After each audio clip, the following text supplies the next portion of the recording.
이제 요즘에 저희가 여드름에 관련된 얘기들을 좀 하고 있는데 기본이 되는 여드름 약에 대해서는 따로 저희가 얘기한 적이 없는 것 같아요. 특히 뭐 로아큐탄 주세요, 또는 뭐 이소티논 주세요.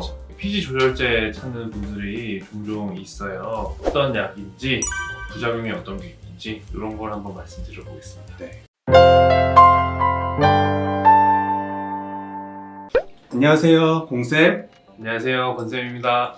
피지 조절제라고 하면은 여드름의 기본적인 약인데 이게 한국에서는 로아큐탄, 이소티논으로 제일 많이 알려져 있고 미국 같은 데서는 아큐테인이라고도 많이 알려져 있고 현재 우리 국내에는 트레논, 니메겐, 로큐탄 등등 한 30개 정도 이제 제네릭이 출시돼서 판매하고 있습니다.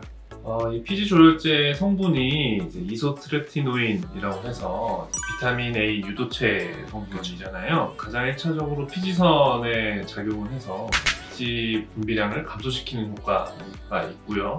그거 외에도 이제 여드름의 발생 기전 4가지 피지 분비 증가, 모낭의 과다 각질화. 예전에는 프로피오니 박테리움이라고 했었는데 요즘에 이제 큐티박테리움 아크네라는 여드름균의 증락 형성, 그거를 통틀어서 생기는 이제 염증 반응, 여기에 다 효과가 있어요. 그렇죠.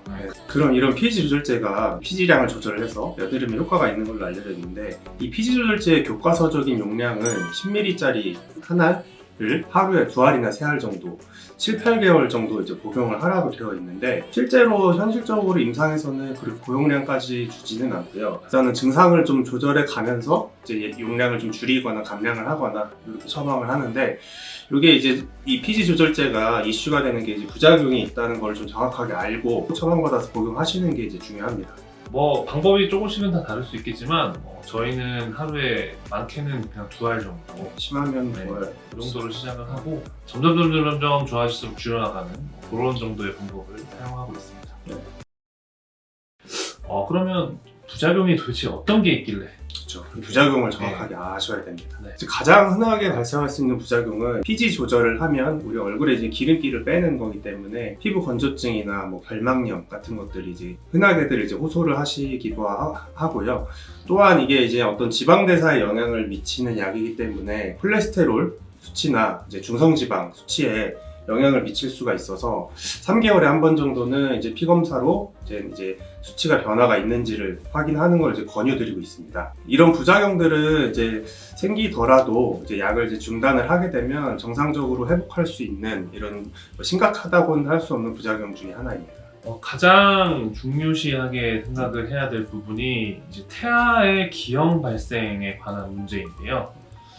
그래서 임신을 계획하고 있다면 교과서적으로는 1달 전에는 약을 꼭 끊으셔야 돼요. 남성분들은 사실 크게 상관은 없기는 한데 안전하게 하는 게 좋기 때문에 저희 같은 경우는 남녀 상관없이 임신을 계획하고 있다? 그러면 한 2, 3개월 이상 텀을 좀 두시라고 설명을 드리는 편이죠.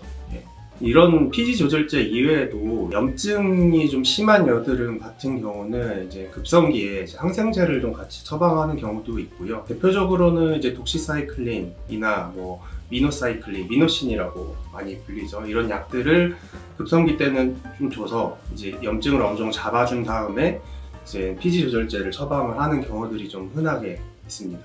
중요한 게 이런 독시사이클린이나 미노사이클린 계열의 항생제들은 이소티논이랑 같이 복용을 하면 절대 안 돼요. 금기이기 때문에 혹시나 드셔야 되는 상황이다. 그러면은 록시스로마이신 같은 다른 계열의 항생제를 드셔야지 문제가 없습니다.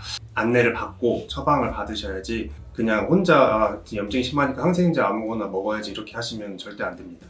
이런 항생제들이 마찬가지로 부작용이 좀 있을 수 있는데 위장장애 호소하시는 분들이 좀 흔하게 있고 그 다음에 2달 이상 연속적으로 복용하게 되면 내성 생길 가능성이 높아진다고 되어 있어서 정확하게 이제 상담받고 진료받고 처방을 받아서 복용하시는 게 이제 아무래도 중요하겠죠. 이소티논이 이제 먹는 비타민 A라고 한다면은 스티바라고 유명하죠.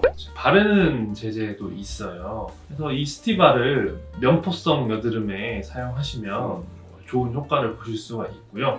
다만 자기 전에 발라야 되는데 자극성이 좀 있을 수 있고 광과민성이 있을 수 있어서 자기 전에만 소량 바르는 것을 추천드리고 있습니다. 그리고 이 스티바 A 크림 같은 경우는 저도 굉장히 좀 좋아하는 편이고 저도 개인적으로 쓰고 있는데 이게 꼭 여드름 치료 효과뿐만이 아니라 미백 기능, 광노화를 좀 방지할 수 있어서 뭐 미세주름 같은 것도 탄력성 이런 것도 좀 좋아지게 할 수 있기 때문에 이것도 마찬가지로 자세히 상담을 받고 처방받아서 쓰시면 좋을 것 같고 이거는 아무래도 바른 연고다 보니까 좀 길게 한 8주에서 12주 정도 연속적으로 써주는 걸 이제 권유하고 있습니다.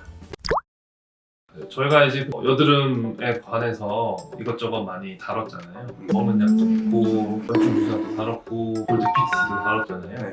본인한테 맞는 치료법을 잘 이제 적용하는 게 중요하기 때문에 오셔가지고 상담을 받으시면 좋을 것 같아요. 뭐 병원에 내원하시거나 아니면은 저희 이제 영상 댓글에 궁금한 점을 좀 달아주시거나 뭐 이런 건 어떻겠냐 이런 거에 대해 좀 코멘트를 달아주셔도 뭐 저희가 이제 보고 거기에 맞는 또 영상을 또 만들 수도 있을 것 같습니다.